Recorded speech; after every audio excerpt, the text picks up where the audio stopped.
Good afternoon, ladies and gentlemen. Still just finishing off the front brakes on this R60-6 that was the subject of a movie yesterday that I did.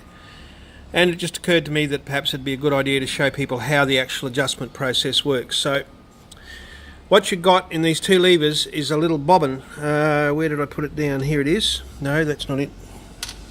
Here it is here. So this little bobbin here there's two of them. One goes in each of the holes in the stirrup and the bottom of these two levers. There's one in place now.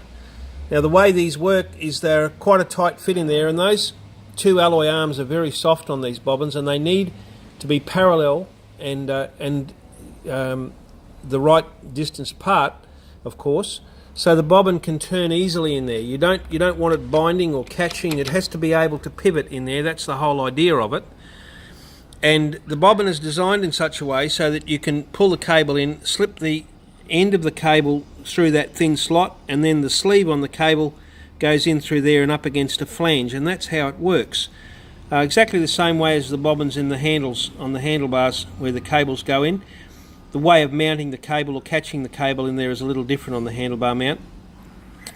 I put a very thin smear of Mollybond grease or sticky boat wheel bearing grease, and I mean a thin smear. These pivots need to be lubricated regularly. They go into the handle over the cable.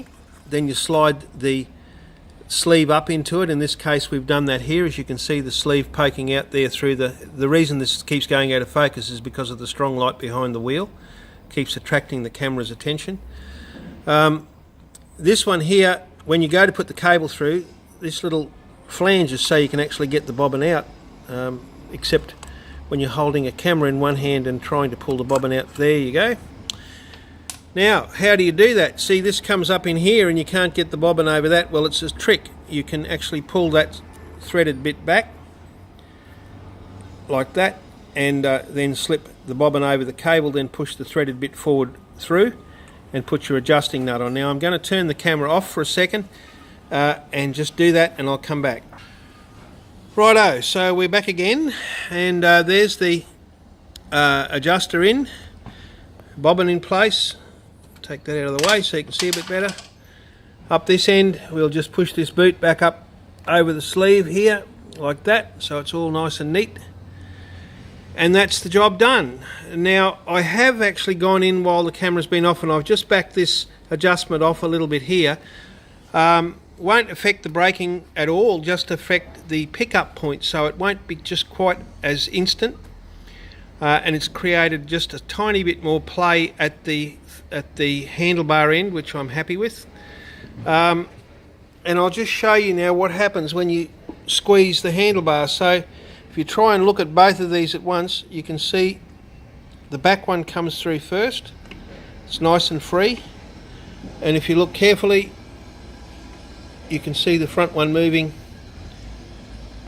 when I pull the lever and the slack comes up. I've just left a tiny bit more play in there. You can see at this end that I hope, it's very hard to pick the movement up, but it's got just a tiny bit more play in the front one, which just gives a little bit more lead in time.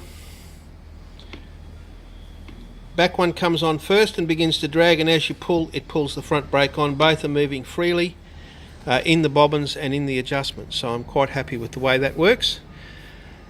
For some reason, some people get upset, some of the professional people get upset that I do some of these videos. I don't know what they think I'm going to do. I mean, there's 11,000 members on the Airhead, there's 1,000 members on my own page, 11,000 odd on the Airhead BMW riders page, and really all I'm trying to do is stop people from buggering up their own bikes or rendering their front brakes ineffective.